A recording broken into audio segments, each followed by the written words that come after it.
Hello friends, my name is Sheikh Saddam and I welcome you all on my YouTube channel Golden Tutorial. और आज का हमारा topic है स्वप्न करूँ साकार। स्वप्न मतलब होता है ड्रीम, करूँ मतलब करना, और साकार मतलब उसको सच्चाई में बदल देना, उसको ट्रूली उस सपने को जीना। तो यहाँ पे यही बताया, ड्रीम्स कम ट्रू। तो ये लिखा है बहुत ही महान कवि ने, जिनका नाम है किशोर पाठक, और इनकी बर्थ जो है वो 1952 में हुई। ओके, तो चलो स्टार्ट करते हैं हम इसका इंट्रोडक्शन। प्रसिद्ध कवि पालव निरूपण आबाळाचे अनुस्वार हे कविता संग्रह। तो ये टॉपिक जो हमने पढ़े वो सब क्या है, इनके कविता संग्रह है, और ये बहुत ही महान कवि है। प्रसिद्ध कवि मतलब महान कवि। पाण्यातला दिवा हा ललित संग्रह, रिंग रिंग रिंगण या लहान मुलासाठी लिहिलेला काव्य संग्रह।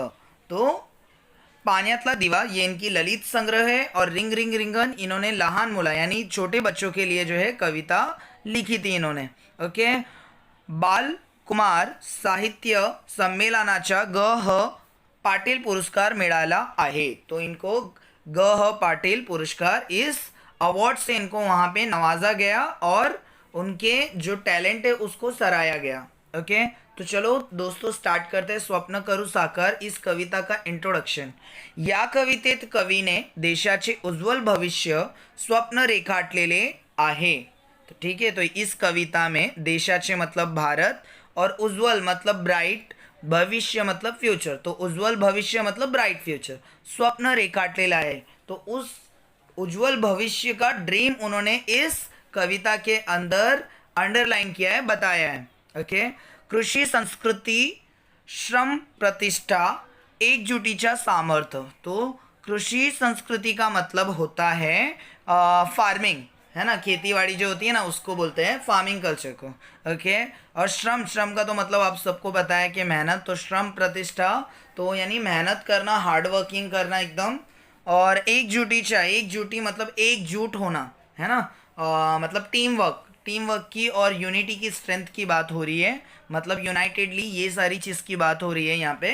तो ये सारी जो चीज़ है उस चीज़ का महत्व, उस चीज़ का इम्पोर्टेंट, उसकी वैल्यू इस कविता में यहाँ पर कवि किशोर पाठक ने हमें बताई है। ओके, तो या मूल्याचा महत्व कवितेद्वार, ठीक है, कवि ने सांगितले आहे। ओके, तो चलो पढ़ते हैं हम लोग अभी पोएम को। या देशाचे मातीवर आमूच्या रे अधिकार, नव्या पिढीचे नव्या युगाचे स्वप्न करू साकार। ठीक है, तो यहाँ पे हम सबको पता है इस कविता में जो कवि किशोर पाठक है वो भारत के ब्राइट फ्यूचर के बारे में बात कर रहे। तो पहले पोएम की पहले लाइन के अंदर ये जो पहली लाइन है ये पोएम की, उसी के अंदर उन्होंने सबसे इम्पॉर्टेंट बात बता दी कि या देशाची, ये जो देश है उसके ऊपर, ये जो मिट्टी है, ये देश की जो मिट्टी है उसके ऊपर क्या है, हमारा अधिकार है, हमारा कर्तव्य है ना, हमारा जो है यहाँ पे इसके ऊपर बहुत सारी रिस्पॉन्सिबिलिटी है दोस्तों, है ना। तो यहाँ ये चीज़ उन्होंने फर्स्ट लाइन में बता दी है। नव्या पिढीच्या नवा युगाचे स्वप्न करू साकार। जो नई सेंचुरी, जो नई जनरेशन आने वाली है, जो नए युग के बच्चे आने वाले हैं, है ना, जैसे अभी हमारा 1 घंटे का, आधे घंटे का जो लेक्चर ही हो जाएगा, तब तक के कितने सारे लोग बॉर्न हो चुके होंगे, है ना। हम लोग का 60 मिनट का 30 मिनट का लेक्चर हो गया, तो वहाँ पे 120 बच्चे ऐसे ही मतलब खड़े हैं हमारे लिए, हमारा इंतज़ार के लिए। तो यही चीज़ बताए कि जो नई जनरेशन जो आ रही है उनके सपने, ठीक है, उनके ड्रीम्स जो है वो साकार करने के लिए हमें क्या क्या करना है। तो यही चीज़ बताते हुए हमें इस कविता के अंदर बता रहे हैं कि उनको हमें एकता की शक्ति बतानी है, और यहाँ पे हार्ड वर्किंग, मेहनत की शक्ति बतानी है उन्हें।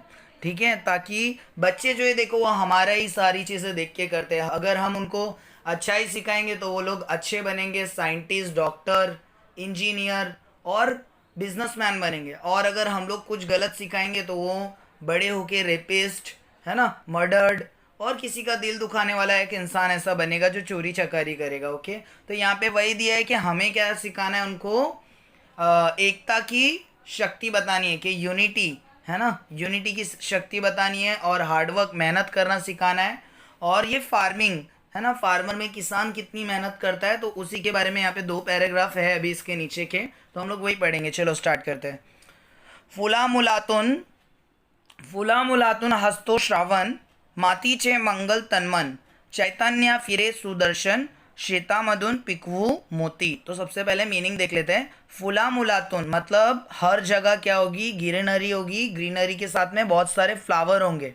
हंसते मतलब हंसना, श्रावण मतलब ये महीना है जो जुलाई और अगस्त के बीच में आता है। मातीचे मतलब मिट्टी। हो मंगल, मंगल मतलब अच्छा होना, है ना। हम लोग बोलते हैं ना सब मंगल मंगल है हमारे हिंदू भाई बहन, तो वही मंगल मतलब अच्छा होना, तन मन। ओके, चैतन्य मतलब उमंग, आशा। और फिरे सुदर्शन, सुदर्शन मतलब ब्लॉसम, खिलना, ठीक है, जैसे कि ब्यूटीफुल होना, ठीक है। तो वही चीज़ बताइए। श्वेतामधुन मतलब फार्मिंग, और पिकवो मतलब उगना, टू ग्रो, ठीक है। और धन मतलब, यहाँ धन मतलब वैसे तो पैसा होता है, मगर यहाँ पे धन किस चीज़ को बोला गया है, अनाज को बोला गया है। तो चलो लाइन बाय लाइन हम लोग मीनिंग देखते हैं। फुला मुलातुन हस्तो श्रवण, तो ये जो श्रवण का महीना आता है उस वक्त जो है जुलाई अगस्त होता है ना। तो वो टाइम पे बारिश बहुत ज़्यादा होती है, तो बारिश बहुत ज़्यादा होती है तो हर जगह क्या होता है, ग्रीनरी होती है, हर जगह फ्लावर्स होते हैं, फ्रूट्स होते हैं, ये सारी चीज़ें हम लोग को देखने के लिए मिलती है। मातीचे हो मंगल तन्वन, तो माटी, माटी मतलब मट्टी, तो मट्टी जो है वो क्या होती है, एकदम मंगल तन्वन मतलब बहुत खुश होती है, बहुत अच्छा फील करती है। क्यों? क्योंकि वो पूरी पानी के अंदर जो है वो भीगी होती है, और उसके अंदर जो अनाज जो होता है वो भी बहुत भीगा होता है। अभी देखो ये बेचारा यहाँ पे हमारा जो फार्मर है वो कैसे, देखो मतलब बीए डाल रहा है ना, कुछ काम कर रहा है खेती के अंदर। तो उसी के बारे में बताया है कि जो शेतकरी है, जो फार्मर है, वो बहुत ज़्यादा खुश होता है। क्यों? श्रावण के महीने में उसको बिना मतलब कुछ किए पानी जो है वो मिलता है, क्योंकि बारिश बहुत होती है और हर जगह हरियाली हरियाली छाई होती है, और मिट्टी वगैरह भी जो है वो गीली होती है, और सहमी सहमी उसके अंदर सुगंध आती है, और क्लाइमेट भी बहुत अच्छा होता है, तो उसको काम करने में भी बहुत मज़ा आता है ना। तो यही चीज़ बताइए। चैतन्य ने फिरे सुदर्शन, शेतामधी पिकवो मोती, धन हे अपरम परा पार, ठीक है। तो चैतन्य मतलब उमंग, उम्मीद, आशा, ठीक है। और सुदर्शन मतलब ब्यूटीफुल। तो यहाँ पे यही बताया है कि मतलब हम जो हमारा फार्मर है उनको कैसे उनकी चैतन्य, उनकी जो उम्मीद होती है वो खिलने लगती है। क्यों? क्योंकि बारिश होती है तो उसको बिना मांगे पानी मिल जाता है, तो वो अनाज जो है वो बहुत अच्छे से उगा पाता है। तो इसके लिए उसकी उम्मीदें जो है वो खिल रही है, ब्यूटीफुल हो रही है ना। तो यही चीज़ जो है यहाँ पे उन्होंने बताई है। ओके, और वो अभी आगे क्या बोल रहे हैं कि श्वेतामदन पिकवो मोती, तो इस शेत के अंदर, इसके अंदर मतलब खेत के अंदर उनको क्या उगाना है, मोती उगाना है। और उन्होंने बोला है कि जो जो धन जो उग रहा है उनका वो क्या है, अनाज है। तो अनाज को उन्होंने मोती बोला है, डायमंड बोला है, और उन्होंने बोला है ये धन जो है ये अपरंपरा है, अपरंपार, सॉरी बार बार मेरे मुंह से अपरंपार लिख कर रहा है, ठीक है। तो अपरंपार जो ये गॉड जो है उनको कैसे बिना मांगे सारी चीज़, मतलब बारिश होने की वजह से उनकी सारी जो विश है वो पूरी हो गई है, और वो अनाज जो है गोडाउन में भर भर के रखा है। इसके लिए वो बोल रहे हैं अनाज को उनका धन, ओके, जो कि अपरंपार है। ओके, तो अभी आगे का देखते हैं। यह हाथानी यंत्र डोलते, श्रम शक्तीचे मंत्र बोलते। हाथानी मन यंत्र, यंत्र मतलब मशीन, है ना। तो डोलते मतलब ये हाथ में मशीन है मेरे, और श्रम शक्ति छे मंत्र, श्रम शक्ति छे मतलब मेहनत के मुझे मंत्र जपते जपते मुझे मेहनत करते जाना है ना।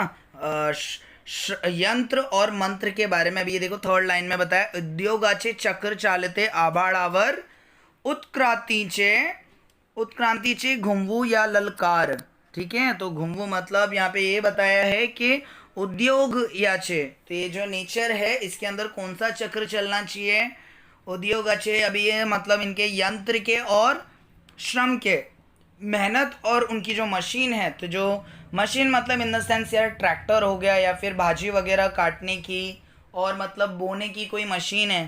तो इस वक्त जो है फार्मर दुगना मेहनत करता है। क्यों? क्योंकि पूरा साल भर ज़्यादा बारिश वगैरह पानी वगैरह से बहुत परेशान होता है, मगर इस वक्त क्या होता है, बहुत ज़्यादा पानी वगैरह होता है, फुलफिल होता है, तो उस वजह से वहाँ पे वो बहुत ज़्यादा मेहनत करता है। तो वो अपनी मशीन लिए, यंत्र लिए और श्रम, मेहनत को लिए इसी की माला जपते जपते इसी का साइकिल करते रहता है ना।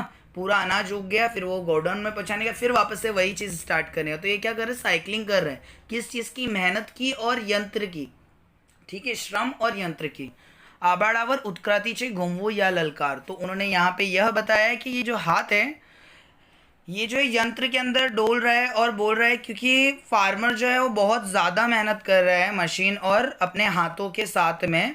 तो ये यही बोल रहा है कि श्रम और यंत्र, ये दोनों का जो मंत्र है ये जपते हुए आगे बढ़ना है मुझे, और इसी का जो चक्र है यही चलाते चलाते खुशियों को बांटते बांटते इस पूरे आसमान पे जो है मुझे फैला देनी है और न्यौछावर करनी है ना, यही बताया है।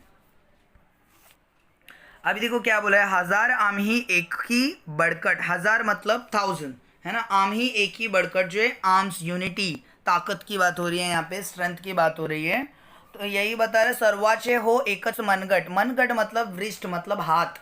ओके, तो ये वृष्ट में कितने बोन से 8 बोन मिलके ये वृष्ट को पूरा तैयार करे। इसके अंदर से एक भी हड्डी, एक भी जो बोन से आपकी वो अगर आड़ी टेढ़ी होगी तो आपका जो हाथ है वो ऐसा आड़ा टेढ़ा होगा जिससे आप काम नहीं कर पाओगे।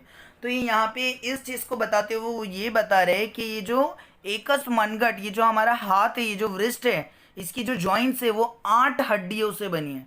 तो वैसे ये 8 हड्डियाँ जैसे काम कर रही है एकजुट होकर, तो वैसे ही जितने हम 1000 जन हैं उसको क्या करना है, एक मुट्ठी बन करके हमें काम करनी है ना। आप लोग ने बचपन में पढ़ा होगा, एक जो लकड़ी है वो कोई भी तोड़ सकता है ना, और जैसे 7-8 लकड़ी अगर उसको साथ में तोड़ना हो तो नहीं तोड़ पाओगे, क्यों? क्योंकि वो यूनिटी है ना। तो यूनाइटेडली अगर एक रहेंगे है ना, तो हमारा टीम वर्क कैसा होगा, बहुत अच्छा होगा, हमारी यूनिटी, हमारी स्ट्रेंथ ये जो है बहुत अच्छी होगी। अदरवाइज हम लोग अकेले अकेले सबसे लड़ेंगे तो हम फेल हो जाएंगे। शक्ति चीज जड़ते नौबत, तो कैसी शक्ति बताना है हम लोग को, एकजुट की शक्ति जो है उस चीज की बताने की नौबत है। कैसी भी डेंजर से डेंजर सिचुएशन आए, हमें क्या करना है, एकता की जो है हम लोग को एकजुटी की और एकता की मतलब शिक्षा हमको देनी है। घराघरातून जन्म घेतस से तेज नवा अवतार, तो हर घर में जहाँ जहाँ बेबी बॉर्न हो रहे हैं, जैसे कि मैंने बताया अभी 60 मिनट्स हो जाएंगे, उस तभी तक के 120 से ज़्यादा चिल्ड्रन हमारा वेट कर रहे होंगे। तो ऐसे हर घर के अंदर जहाँ जहाँ न्यू बॉर्न बेबी हो रहे हैं, न्यू बॉर्न बेबी, उनको हमें क्या करना है, एकजुट की शक्ति सिखाना है। ओके, ताकि वो अपनी लाइफ में सक्सेसफुल हो जाए, है ना। हमें जाति पाति धर्म ये सारी चीज़ अगर हम लोग उनको अलग अलग सिखाएंगे, हिंदू है मुस्लिम है इनकी मदद मत करो उनकी मदद करो, तो इससे क्या होगा, वो बढ़ जाएंगे। और हमको उनको सिर्फ एक ही धर्म सिखाना है, ह्यूमैनिटी का, इंसानियत का, ठीक है। तो वो कभी मतलब ऐसा फेलियर का और रिजेक्शन का फेस कभी नहीं देखेंगे। या विश्वाची विभव संपदा जपू वाढवू आम्ही लाखदा हस्त शुभंकर हवा एकदा भविष्य उज्ज्वल या देशाचे करू जय जयकार। तो पहले मीनिंग देख लेते हैं। विश्वाची मतलब यूनिवर्सल, संपदा मतलब प्रॉपर्टी, जपू मतलब केयरफुली, लाखदा मतलब लाखों बोल सकते हो, करोड़ों जितने भी, ठीक है। और शुभंकर, तो शुभंकर का बहुत डिफरेंट डिफरेंट मीनिंग है, जैसे कि सौभाग्यशाली है ना, और आशीर्वाद तो नहीं बोल सकते हैं, और सौभाग्यशाली आप लोग बोल सकते हैं जो मतलब दूसरे के लिए अच्छा हो, है ना। ऑस्पिशियस और मैस्कॉट, और आप लोग गुड डीड्स बोल सकते हो और फेवरेबल बोल सकते हो, जो दूसरों के लिए भलाई के लिए बनाया गया हो, शुभंकर। ओके, हवा एकदा भविष्य, भविष्य तो आप लोग को मालूम है फ्यूचर, राइट। उज्ज्वल मतलब ब्राइट। तो यहाँ पे जय जयकार बोला है, मतलब चीयर करना, ग्रीटिंग करना, ओवेशन। ओके, तो यहाँ पे यही बताया कि ये जो पूरे देश के अंदर जितनी भी प्रॉपर्टी है, हर एक चीज़ को हमें क्या करना है, केयरफुली जपू वाड़वू, केयरफुली वाड़वू, उसको इंक्रीज करते जाना है, अच्छा करते जाना है। जैसे कोई सी भी फील्ड हो, साइंस हो, डॉक्टर हो, उनके पास जो नॉलेज है वो उनको आगे देकर जानी है। हम तो चले जाएंगे, है ना, ये जो आगे आने वाली जनरेशन है उनको कोई तकलीफ ना हो, है ना। तो ये जो प्रॉपर्टी है, तो ये जो फिजिकली जो प्रेजेंट है वो भी, और जो मेंटली जो है वो सारी चीज़ हमको उनको दे के जाना है, ठीक है। तो जैसे हमें हमारे पूर्वज से मिली थी, वैसे ही हमको आगे की जो जनरेशन है उनको ये अच्छे से देकर जाना है। हम सबको ये जो पूरी दुनिया में जो जितनी भी प्रॉपर्टी है वो सारी प्रॉपर्टीज़ को संभालना है और उनका जतन करना है ना। और ये जो हमारे पूर्वज ने जो जैसे ग्रीन ग्रीन हमें दी थी सारी ये मतलब जो ये दुनिया जो हमें ग्रीन ग्रीन उन्होंने सौंप के गई थी, वैसे ही हमें आगे सौंपना है, पॉल्यूटेड नहीं करना है। ओके, समझ में आया ये चीज़? तो तभी जाके हमारे देश का भविष्य उज्जवल होगा, है ना। तब जाके हम चीयर करेंगे, जय जयकार करना है हमें इस भविष्य को लेके, जब उज्जवल होगा तो, है ना। तो हमें करप्टेड नहीं रखना है इस सारी चीज़ों को, और हमें अच्छाई फैलानी है, नेकियां फैलानी है। ओके, तो हमें बुरासगी नहीं लानी है ये सारी चीज़ के अंदर, ताकि हम लोग जो है हमारे बच्चों को इंजीनियर बनता हुआ देखे, डॉक्टर बनता हुआ देखे, और उनकी बढ़ोतरी के साथ साथ में जो ये देश है उसका भी क्या होगा, विकास होगा, वो उसका भी बहुत ही उज्जवल भविष्य होगा, ब्राइट फ्यूचर होगा। नहीं तो अगर हम लोग गलत भविष्य देंगे, एकजुट की शक्ति और इंसानियत ये धर्म नहीं सिखाएंगे, हम लोग अलग अलग धर्म सिखाएंगे, तो इससे क्या होगा कि कोई मर्डरर बनेगा, कोई आतंकवादी बनेगा, कोई कुछ तो कोई कुछ। तो बेटर है हम सबको इंसानियत का धर्म और एकजुट की शक्ति सिखाएं। ओके, तो आपको इस पोएम को अगर कोई भी डाउट होगा तो प्लीज़ कमेंट सेक्शन में जाइए और कमेंट कीजिए, और कुछ समझ में अगर नहीं आया तो प्लीज़ प्लीज़ मेंशन कीजिए सारी चीज़, तो मैं आपको एक्सप्लेन कर दूंगा। और अगर नहीं डाउट है तो प्लीज़ कम से कम एक थैंक्स तो बनता है मेरे लिए। ओके, तो ऐसे ही मुझे भी मोटिवेशन मिले और मैं आप लोग के लिए बहुत सारी वीडियोस बना बना के आपका पोर्शन क्लियर करूँ। Okay, so thank you so much for watching. मिलते हैं हम लोग अपने नए वीडियो में। ओके, आप लोग बाकी सारी भी वीडियोस देखिए, इंग्लिश और मराठी और बाकी की, अभी अलजेब्रा ज्योमेट्री की जस्ट अभी मैं अपलोड करने वाला हूँ। ओके, तो there are more videos in the pipeline, so please stay tuned and subscribe my channel if you are new. Okay, thank you so much for watching.